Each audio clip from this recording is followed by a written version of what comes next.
Welcome back to this week's Emet Inspire, in Parashat Vayetzei. We see something which is a magnificent quality of Rachel Imenu in this parsha.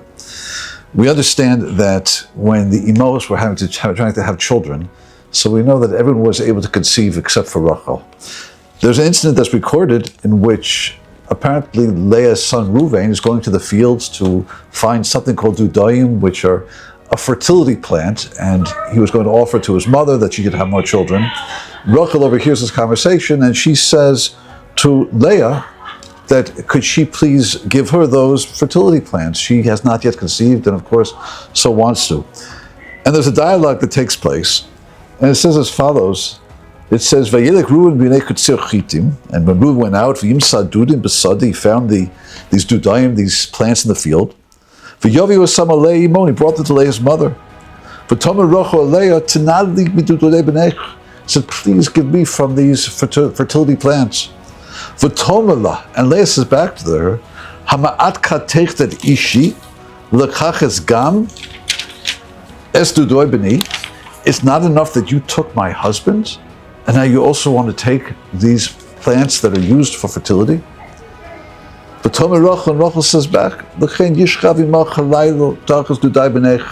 let me have them, but we'll exchange nights, as it were. This dialogue is very difficult to understand, because when we look at the story at its inception, we understand that really Rachel was designated for Yaakov, and at the last moment, Rachel has a change of heart. And she realizes that if Leah is not going under the chuppah, Lavan, the father, is going to spread that around. It's not going to be modest, it's going to be embarrassing for Leah. And to save Leah that embarrassment and to spare her this moment of immodesty that people should talk about such a thing, she delivers what's called the simanim, the signs to Leah. Apparently Yaakov and Rachel were concerned that Lavan would try to exchange Leah and the chuppah, and they had signs between them. And so she gave over the signs to Leah, so that under the chuppah, who was it really? It was really Leah, it wasn't Rachel. So it's very difficult to understand this when Rachel's making a legitimate request. I don't yet have children. Can I have those dudayim tonight? And Leah's response is, it's not enough. Hama'at katech et ishi. It's not enough that you took my husband. V'lochaches gam es dudai b'ni. You also want to take these fertility plants? How could you say such a thing? She didn't take Yaakov from Rachel. Rachel didn't take Yaakov from Leah. It's the other way around. Leah took Yaakov from Rachel. So how do we understand this very difficult statement in the Torah? There's a beautiful perush by Rosh Shwadron, they call him the Maggid of Jerusalem, and offers a fascinating explanation. His explanation is as follows. He says that if you trace through different statements of Chazal in the Midrashim, it seems that Leah never even knew that Rachel was supposed to be married to Yaakov.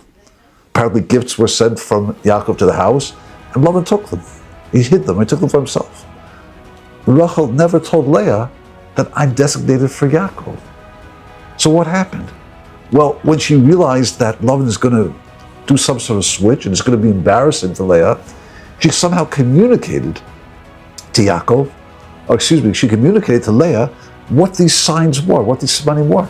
She didn't say that Yaakov and I had made up these signs. She just put it out there. She said, by the way, when a woman gets married, there are 3 mitzvahs she has to do. Chala. And of course the mitzvah of Nida and Tar Mishpacha. And of course the mitzvah of Nirot and Shabbat. And therefore when Yaakov asked her these questions, she knew what to answer.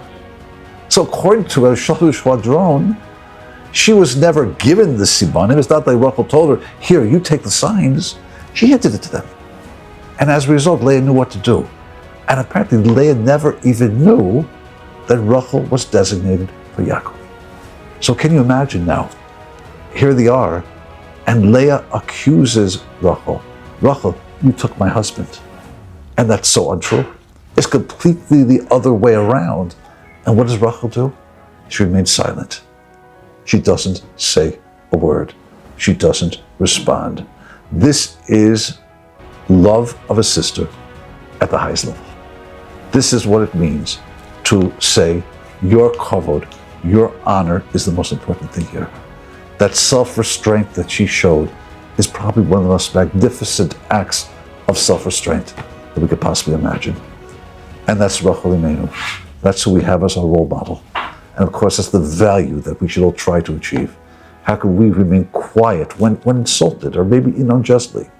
Can we be so concerned for the other's honor that we can actually remain silent and, of course, create enormous peace and build a beautiful, beautiful relationship, the type of relationship that Kodesh Baruch Hu wants. Wishing everybody Shabbat Shalom.